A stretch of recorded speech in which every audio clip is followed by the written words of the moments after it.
Samuel Eto'o, c'est le roi du jeu. Il vient encore de le prouver. Le Paris Saint-Germain vient de remporter une deuxième Ligue des champions d'affilée. Et là où beaucoup se seraient contentés de féliciter ce collectif parisien qui a séduit le monde entier, le grand Samuel a fait ce qu'il sait faire de mieux, à savoir essayer à tout prix et par tous les moyens d'attirer les lumières vers lui. C'est la Papier est sorti. Il est sorti. Il est sorti là.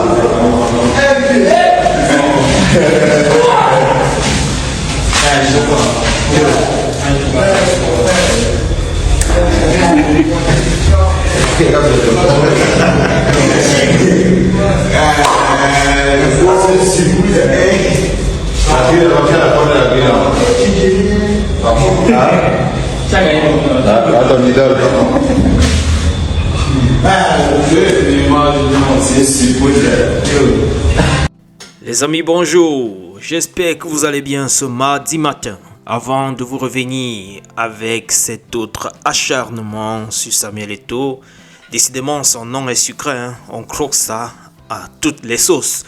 Nous allons prendre également le jeune Koufan de retour au Cameroun pour ses vacances. Il a profité pour faire un saut du côté de AS Nylon, son ancien club. Il a rencontré ses jeunes frères qui y sont. Un geste assez fort comme ça, plein d'humilité. Il revient voir ses jeunes petits pour les encourager. En tout cas, très beau geste. J'ai voulu partager ces quelques clichés avec vous. Nous allons également prendre le jeune Mimban qui aussi est au Cameroun pour ses vacances. Il a profité pour mettre ses conditions physiques à jour. Il ne blague pas. Il a jugé bon de travailler avec son préparateur physique afin de revenir très rudi pour la nouvelle saison. Lui qui venait d'être transféré du côté de Saint-Etienne. Bref, nous allons switcher également du côté de Roland Garros pour terminer, où Yannick Noah s'y trouvait avec le président du PSG et Dembélé, Ousmane Dembélé, et ses autres coéquipiers à l'occasion de la présentation du deuxième trophée de la Ligue des Champions remporté il y a de cela quelques jours. Les amis, je vous laisse suivre cette autre cabale contre Samuel Eto'o. Décidément, il parle, on parle. Il ne parle pas, on parle. Bref, bonne écoute. Ciao. Qu'est-ce qu'il a fait, Samuel? Au sein de l'effectif parisien, il y a un certain Ousmane Dembélé, double vainqueur de la Champions League, Ballon d'Or en titre et en passe de réaliser le back-to-back Ligue des Champions et Ballon d'Or. Samuel Eto'o, lui, sur sa page Facebook, à travers un post fleuve, nous a laissé entendre que c'est grâce à ses conseils que Ousmane Dembélé a connu la métamorphose que nous sommes tous en train de voir. Que c'est grâce à ses conseils que Ousmane Dembélé a amélioré son jeu. Et c'est en ce moment que je me dis, oh Samuel, tu es un monstre, tu es un génie. Pourquoi, bébé? Simplement parce qu'on parle quand même d'un Ousmane Dembélé qui est champion du monde, qui a remporté la Coupe du Monde. Samuel Eto'o n'est jamais sorti de la phase des poules.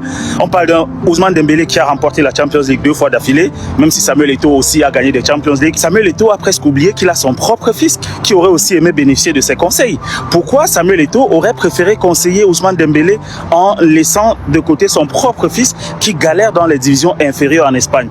Pourquoi Samuel Eto'o n'a pas prodigué ses conseils à son petit frère David Eto'o qui n'a jamais pu s'affirmer en Europe du point de vue du football? Pourquoi Samuel Eto'o, président de la Fédération camerounaise de football, ne félicite-t-il pas André Onana qui vient de remporter la Coupe de Turquie, là où lui, Samuel Eto'o, a joué pendant au moins 2 années sans jamais rien remporter? Pourquoi Samuel Eto'o, qui aspire aujourd'hui à diriger le football africain, en tout cas c'est ce que son entourage dit, ils disent d'ailleurs qu'il est prédestiné à la fonction suprême, c'est-à-dire à présider aux destinées de la Confédération africaine de football, pourquoi a-t-il laissé un Achraf Hakimi par exemple pour aller féliciter Ousmane Dembélé qui évolue pour l'équipe de France? Si Samuel Eto'o était un panafricaniste, s'il veut diriger le football africain, n'aurait-il pas été préférable pour lui de féliciter les Africains au sein de cette équipe du PSG? Oui, on me dira que Ousmane Dembélé est un descendant, est d'origine africaine, mais il évolue pour l'équipe de France. Or, dans cette équipe, dans ce collectif du Paris Saint-Germain, il y a un jeune Camerounais qui s'appelle Quentin Djanchou, tout petit garçon, très talentueux, promis à un bel avenir. que Samuel Eto'o a ignoré, alors qu'en tant que président de la Fédération camerounaise de football, il aurait dû saisir cette occasion pour déjà essayer de se rapprocher de lui, question de l'entraîner vers l'équipe nationale du Cameroun. Demain, on se plaindra quand il ira jouer pour l'équipe de France ou pour une autre équipe européenne, comme l'ont fait d'autres joueurs tels que Hugo Etiketi, Kylian Mbappé, Aurélien Tchouameni et j'en passe. Je crois que Samuel Eto'o devrait souvent arrêter de se ridiculiser à un point indescriptible.